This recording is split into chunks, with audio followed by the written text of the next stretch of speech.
اعوذ باللہ من الشیطان الرجیم بسم اللہ الرحمن الرحیم۔ آج کی اس ویڈیو میں ہم جمعے کے دن اور جمعے کی نماز کے بارے میں تفصیل سے بیان کریں گے۔ سورہ جمعے میں اللہ تعالیٰ فرماتے ہیں، اے ایمان والوں، جب جمعے کے دن نماز کے لیے اذان دی جائے تو اللہ کے ذکر کی طرف دوڑو اور خرید و فروخت چھوڑ دو، یہ تمہارے لیے بہتر ہے اگر تم جانتے ہو۔ جمعے کے دن مسلمانوں پر فرض کیا گیا ہے کہ نماز ظہر کی جگہ وہ ایک اجتماعی نماز کا اہتمام کریں۔ یہ 2 رکعتیں پڑھی جاتی ہیں جس کی قرأت جبری ہوتی ہے۔ نماز سے پہلے امام کھڑا ہو کر حاضرین کو واعظ و نصیحت کے لیے 2 خطبے دیتا ہے۔ دونوں خطبوں کے درمیان امام چند لمحوں کے لیے بیٹھتا ہے۔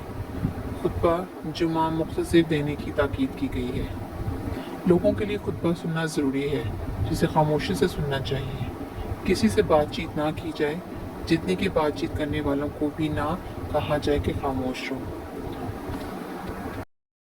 جمعے کے دن غسل کرنا، صاف ستھرا لباس پہننا، تیل اور خوشبو لگانا، گویا ہر ممکن صفائی ستھرائی کا اہتمام کرنا مستحب ہے۔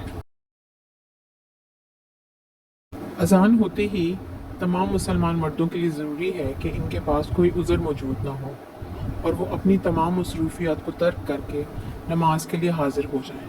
حضور اکرم صلی اللہ علیہ وسلم نے لوگوں کو تنبیہ فرمایا کہ اگر وہ نماز جمعے کے لیے نہیں آئیں گے تو ان کے دنوں پہ اللہ تعالیٰ مہر لگا دے گی اور وہ غافل ہو کر رہ جائیں گے۔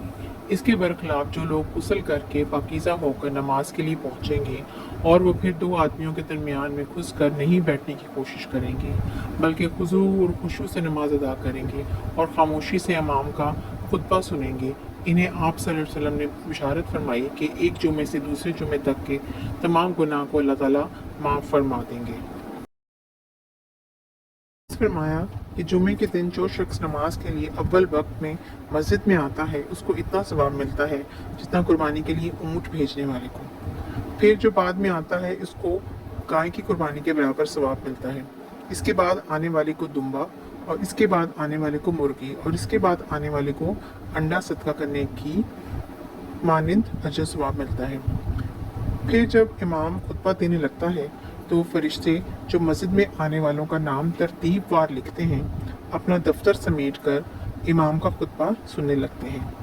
خطبہ جمعہ کے دوران رسول اللہ صلی اللہ علیہ وسلم نے ایک شخص کو لوگوں کی گردنیں پھلانگتے ہوئے دیکھا تو آپ صلی اللہ علیہ وسلم نے فرمایا، بیٹھ جاؤ، تم نے لوگوں کو ایذا دی ہے اور دیر لگائی ہے۔